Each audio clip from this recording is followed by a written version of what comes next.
I'm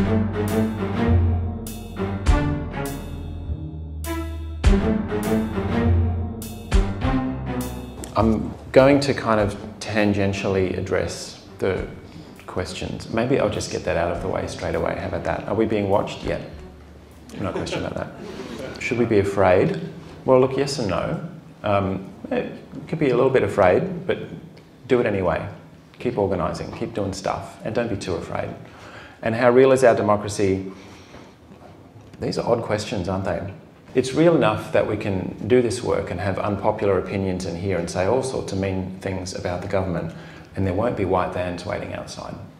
And that's important, that we can organise here and we can push back very hard on the things that actually do threaten our freedoms and democracy without as much risk as some of our colleagues in other parts of the world of being snatched out of the room by security forces and never seen again. And that space that we've got, and those hard-fought freedoms, whether it be freedom to organise or communicate or push back, I think are at risk given the things that are occurring around us at the moment. So how real is our democracy? Well, if you spend any time in other parts of the world, you realise that we do have we're in quite a blessed position here where we do have agency, we do have tools. Those tools were very hard fought for and we should be using them. I met a guy 3 or 4 years ago, his name's Jacob Appelbaum, and he's an American digital rights advocate who now lives more or less in exile in Berlin, because every time he was moving in and out of the United States he's associated with the WikiLeaks, and he was one of the inventors of the Tor project, for anybody who knows anything about personal anonymity online. It's a way of protecting your identity online. And he found that his computer equipment, his cameras, his hard drives were being seized every time he passed in and out of the United States. He's been held up for reasons that were never really explained to him. The first time I met him, we were talking about the psychology of mass surveillance and the 3 stages that he went through that he suggested that others are likely to have gone through as well, and I found them helpful. The first stage of engaging with that question there, are we being watched? The concept of very, very large-scale, real-time, indiscriminate surveillance of our lives. Your first response is, well, that's clearly not happening. That isn't happening. And then, this was pre-Snowden, actually, when that conversation was had. So it is happening, all right, like it really is. It does exist. And these tools are extraordinarily invasive in ways that we're only just beginning to kind of plumb. The second stage of the psychology is, well, it is happening then, but it's nothing to do with me. I'm not important. I'm not interesting. This is of no consequence to me. It's fine. It's okay. And the third stage is, actually stuff that. I'm taking countermeasures. This is not okay. This is actually a threat to democracy. There's your third question. And I'm going to do something about it. That it's not appropriate, that the relationship between the state and the citizen should be so grievously overbalanced and overmatched. And it's remarkable that this is occurring in Australia and it's occurred in the United States under regimes that supposedly were set up in order to protect the individual. The classical spirit of liberalism is it protects the individual from the concentrated power of the state. That's why the US Bill of Rights is written the way that it is. And so in terms of countermeasures, that can be all kinds of different stuff. It can be anything from personal encryption and personal data security to law reform proposals to organising to forming a political party around these principles. It can be anything all the way through. So here's a quick creepy thought experiment, kind of going to that second part about, it's happening, but it's okay, it doesn't matter. Try and imagine how you would feel if in every single conversation that you had with everybody, not online, not on Facebook, but if every conversation that you had, there's somebody just standing just kind of here, and they're making a note of who you're talking to. Just a quick note, how long the conversation went for, whether or not anything exchanged hands, what you were wearing, exactly where you were, everything about that conversation, except of course the content of the conversation, just the envelope of the conversation was being written down and then submitted to the military and to the police and to intelligence agencies just in case. Every single conversation that you had with everybody all day. Try and think about how many conversations you have even in this forum. Does that creep you out? Would having that person there over your shoulder every minute of the day creep you the hell out? If that person follows you into your bedroom? Well, now if that creeps you out in the real world, It's actually really kind of creepy that we are expected to tolerate that kind of behaviour online. Every single conversation, just the envelope, not the conversation itself. And it allows these aggregates of databases, so-called metadata, which is the everything except the conversation thing, except of course the NSA and its partner agencies are also collecting the conversation.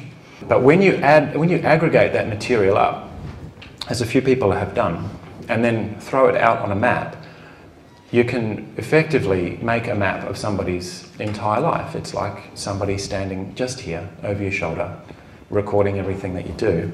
It's not all right. Here's a second creepy thought experiment. You know, we fought for this for years. I don't know what the state of play here is in New South Wales.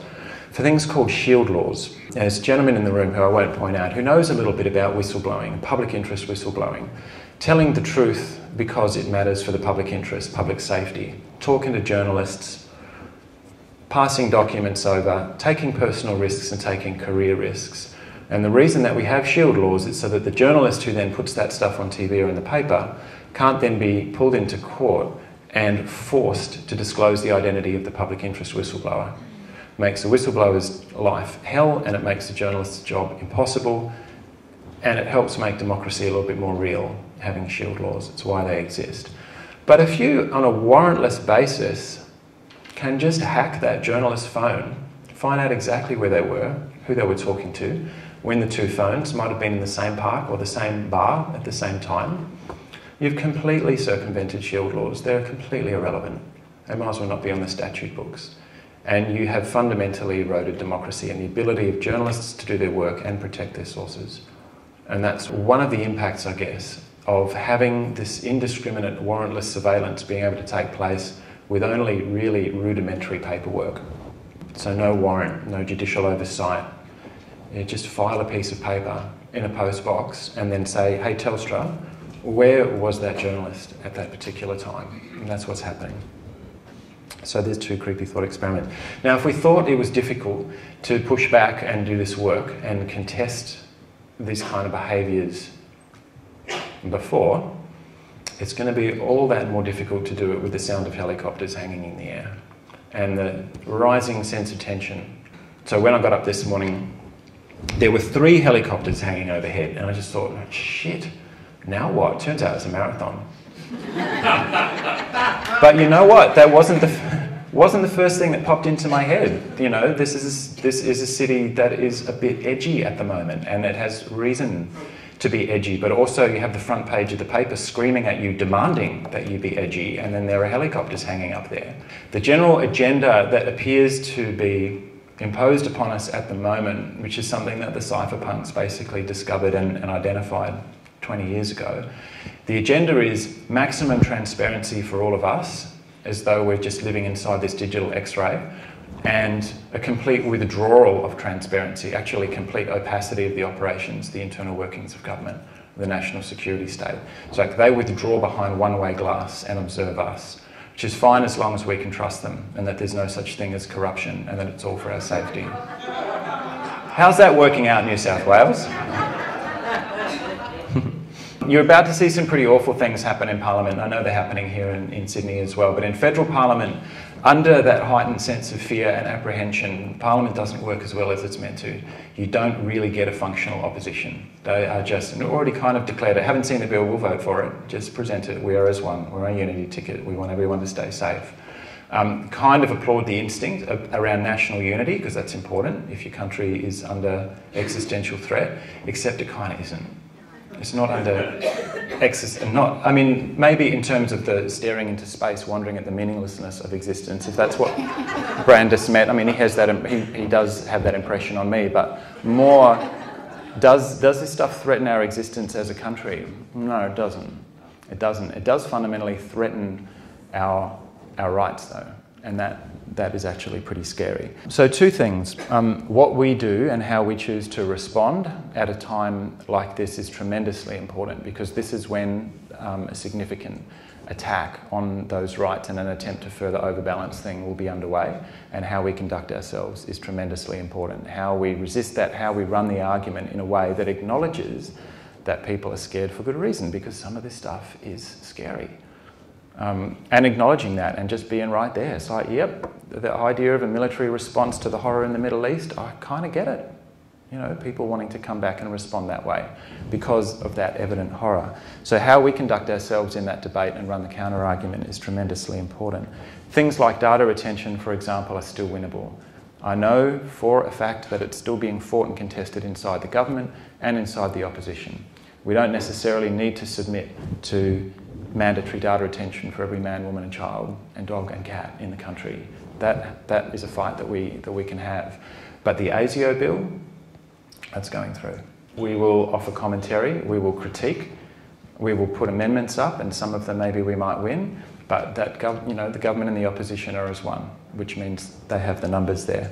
And the second thing, I just had the good fortune, and I will wrap up, to be at the DEF CON conference in Las Vegas a couple of weeks ago, which is sort of developer/hacker info security community in the United States getting together, you know, after a year of Snowden and analysing what is being done inside the United States. They've just said, look, screw law reform. We realise that politics is broken. The democracy in the US is grievously damaged.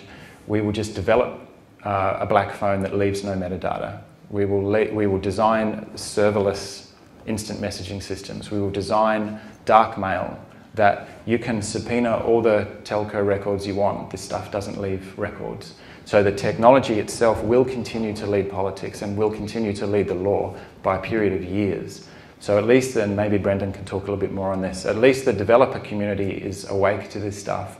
Consumer level tools for dumb people like me who aren't all that technically literate to be able to encrypt, to use Tor, to be anonymous, and to have the guy standing just over the shoulder the hell out of the room. Thanks very much.